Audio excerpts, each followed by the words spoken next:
Hi, I'm Jim Beard. I'm General Manager of Conrail's Philadelphia Division. We appreciate your interest in train service at Conrail.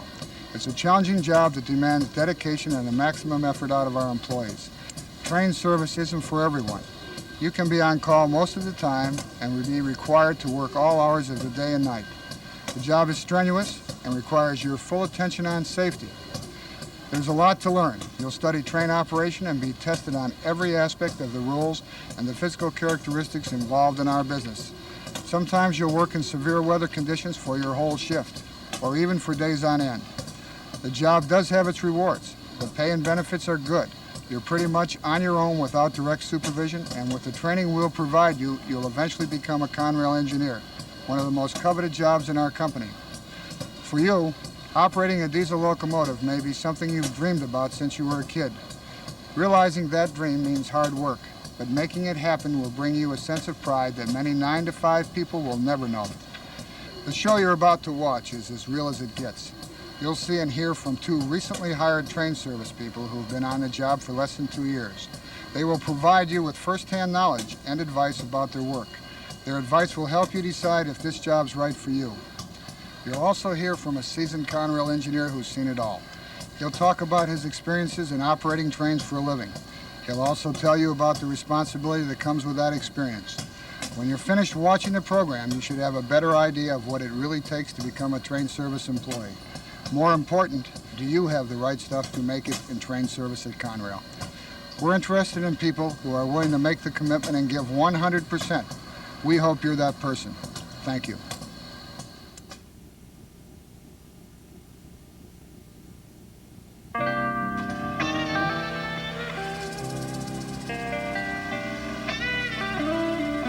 A lot of times you will get called early in the morning, 2, 3 in the morning. The call will come in 2 hours before that. You might have just gotten to sleep.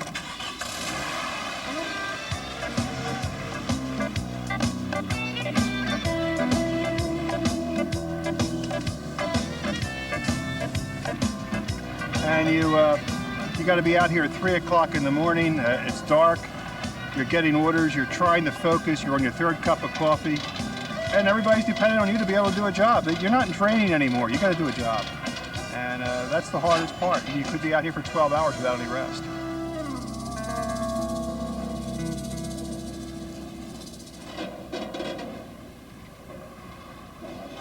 The most rewarding thing is that you're out here on your own and you're taking on a lot of responsibility, and it feels good when you accomplish it. You don't know what you're going to be doing from day to day, and I like that. You know, I might be in the yard, I might be pulling a coal train, or I might be a mail train. They all handle differently, they all go different places. Conrail 6428, okay on the 3-step protection.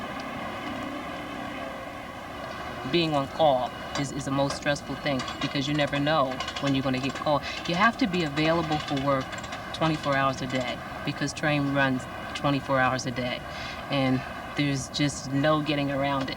So I'm kind of used to it, but there's days when I want to do something and I'm not sure if I have the time because not knowing when that phone's going to ring.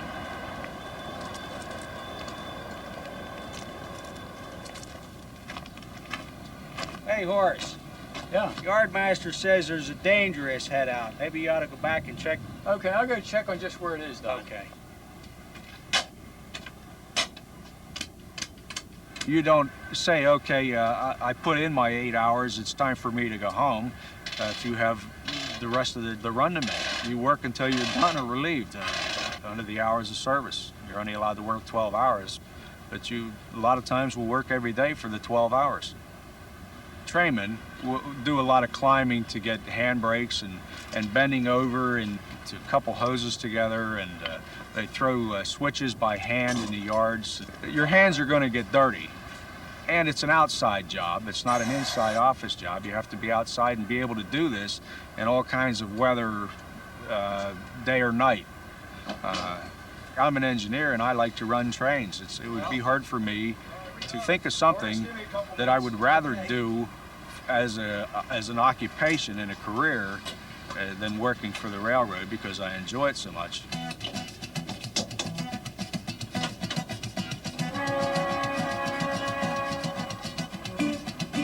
You look back in amazement and see 13,000 tons of freight being pulled by $6 million worth of locomotives.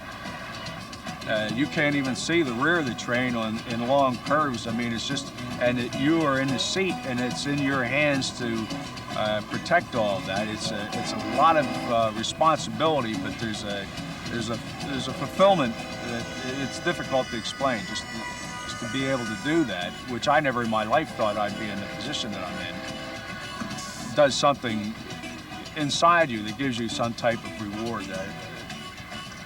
For the most part, that's what it is. And the money. I mean, it's a decent paying job.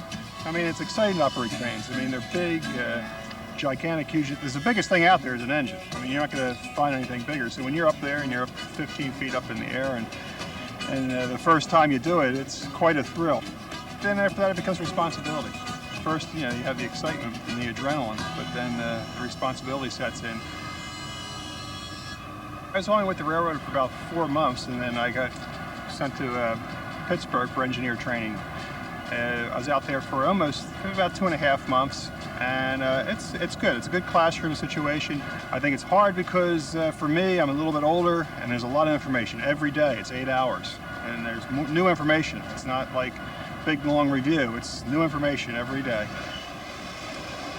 You have to learn about the diesel, you have to learn about the air brakes, and you have to learn about the book of rules and the regulations for Conrail. There's approximately 110 signals that you will have to know before you leave the school.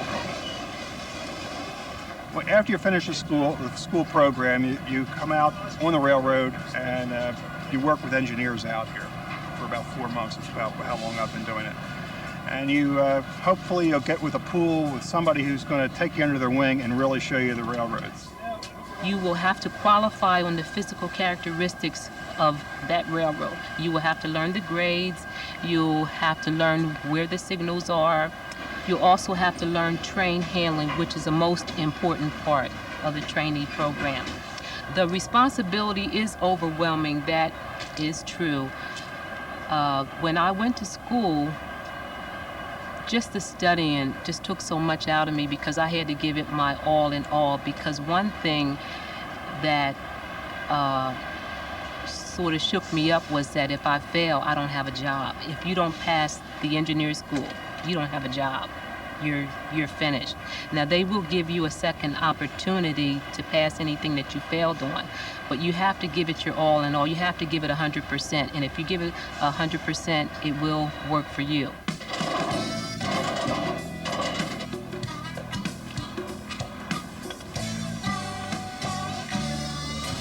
Personal safety, plus I'm thinking also the safety of the trains. It's very important because any kind of mishap can cause tremendous inconveniences and dangerous situations. You have to be aware of safety all the time. You have to almost force yourself to be aware, night or day. I mean, it's even though you're tired, you have to still force this awareness on yourself to maintain the vigilance. It's hard to do. It's very important. There's no drug use. You can't work and have any kind of casual use of any kind of drug that's controlled. If you do that kind of thing, you won't be working for the railroad very long. Being on call means that you don't have anything alcohol for 8 hours prior to go to work. And in the event that there's a random test, you're going to get caught. When I work with the railroad right now, I have to think about what I have to do. I can't respond like you would in a car where you instinctively do things without even comprehending things. You just do it because you're used to doing it. In the railroad, especially for a new guy, there's rules that are written in blood out here. Somebody got hurt, and there's an exception to a rule. You have to learn them.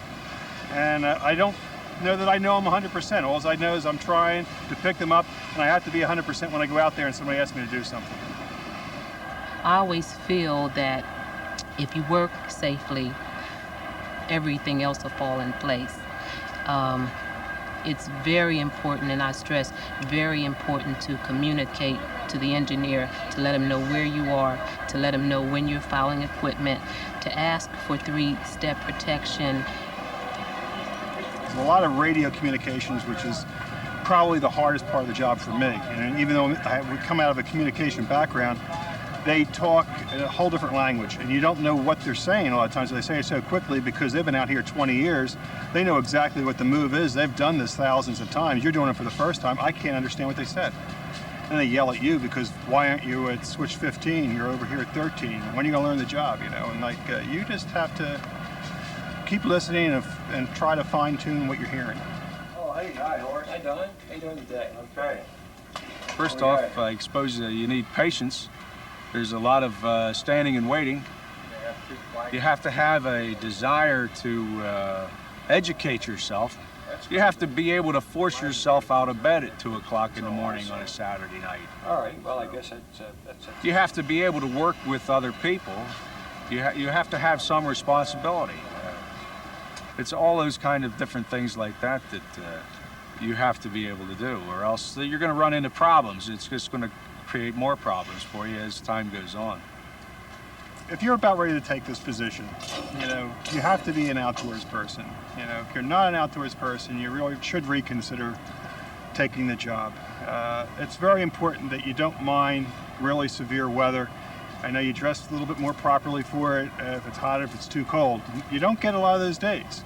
You're mostly going to get nice weather, but when it's there, they expect you to be able to do the job. So make sure that you're able to handle weather. There is a lot of positive things as far as the benefits for working for Conrail. We have good insurances. We get dental insurance. We have excellent medical insurance. The pay, I believe, is fine for the work that we do, except as a new trainee, you start at 75%, and then the second year, then you go up 80%. It'll take you 5 years to get up to 100%, but you will get paid for the hours that you work. So there are good benefits, and so far I haven't had a problem with that part. Everybody says they're out here for the pay, but if they truly believe that, I think that they're not telling the whole truth. We, for the most part, work unsupervised. We don't have anybody breathing down our necks during our entire tour of duty. We're all railroaders. We all do the same thing, and we just enjoy the activity. It's part physical, part mental. There's a lot of different aspects to it. It's something that you just have to enjoy. Anybody that would do something for their whole lifetime and not enjoy it is, wasting their time, really. It's not a job, it's a way of life.